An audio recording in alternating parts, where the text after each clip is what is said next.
Hey, what's up, guys? It's Sarah, and I just want to talk to you a little bit about what's coming up for us.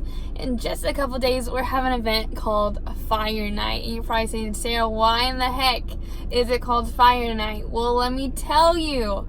So, a lot of things around us are honestly like fire. I'm not talking about the good, like, wow, bro, that's fire. No, I'm talking about the fire that comes daily to our lives. The thing that is in your life and in my life, it may look different, but it still has the same consequence or the same effect. I'm talking about sin. I'm talking about, that thing that is just attacking your life, that fire that is around you, inflaming your life, saying that you can't ever move forward because you're stuck in this fire. And I know maybe some of you feel like, Sarah, I know what you're talking about, but I don't think this is going to help me. I am in fire. I smell like fire. You know when you go to a campfire and you have to wash your hair because you just smell nasty. Guys, there's hope. There's hope for you and there's hope for me, the fire that I go through daily. You're not alone in this.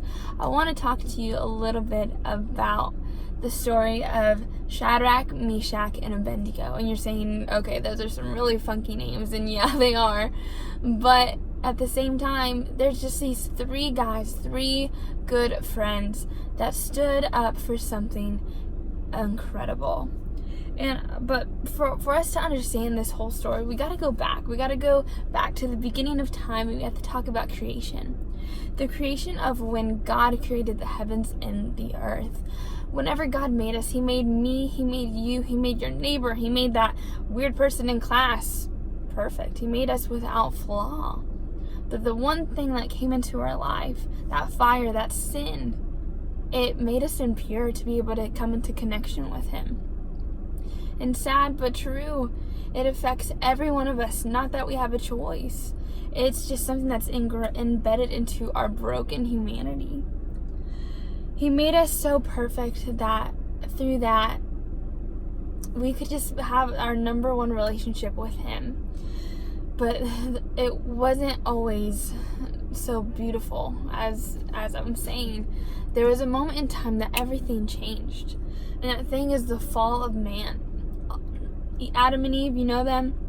It's like our great times a million grandmother and grandfather. Yeah, them. They mess it up. But of course there's grace 7 times 70. But with that, we fall. We have become exposed to this broken world. And a lot of you may think, well, Sarah, I'm not gonna go off like Eve and go bite this forbidden fruit. Well, guys, there's forbidden fruit all around you.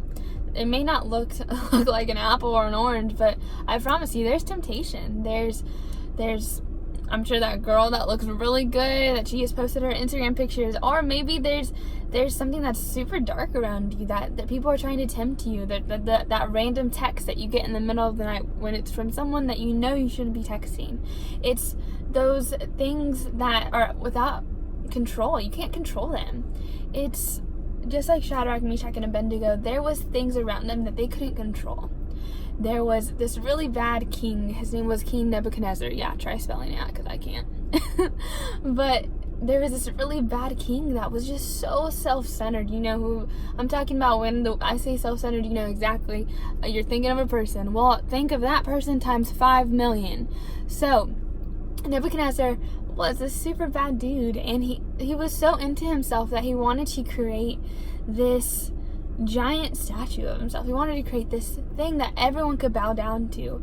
And with that, guys, he wanted everyone to do it, but yet Shadrach, Meshach, and Abednego would not fall. They would not stop, and they would not bow down to him. And a lot of times we come in our life, and when the going gets tough, we just want to fall.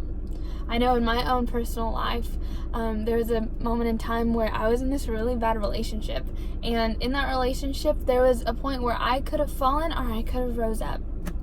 And in that time, thankfully, I did. But of course, there's been plenty of opportunities where I could have kneeled down in front of that statue or kneeled down to this relationship and put it above the King of Kings that I call God. And with that, Nebuchadnezzar was not okay with this, and I know that Satan is not okay with you following God, and he wants to put everything in your path to distract you. But thankfully there's redemption, that God comes and he saves you. He picks you up from the ashes, and he makes you just brand new. And in this case, in Shadrach, Meshach, and Abednego, Nebuchadnezzar put them in a fire for disobedience. And in that, not only were they saved from the fire, but Jesus himself, or what it looked like the Son of God, was in the fire with them. God has forsaken you. He never leaves you, and he never abandons you. He's there with you in the fire, before the fire, and after the fire. And he gets you out so well that he brings redemption over your life, and he uses everything for your good. And I know you're saying, Sarah, but what I'm going through, yeah, it doesn't even remotely close to what you're talking about. This is a huge thing that is in my life. I get it, and I understand.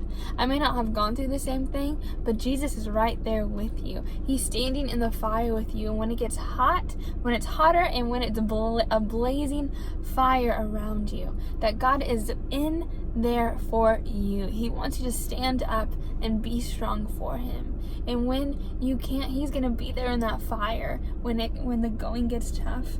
And not only that, but he brings redemption, and he uses all of those parts to redeem you and to work together for your good. So guys, I urge you, stay strong, don't kneel down, and rise up with the Lord.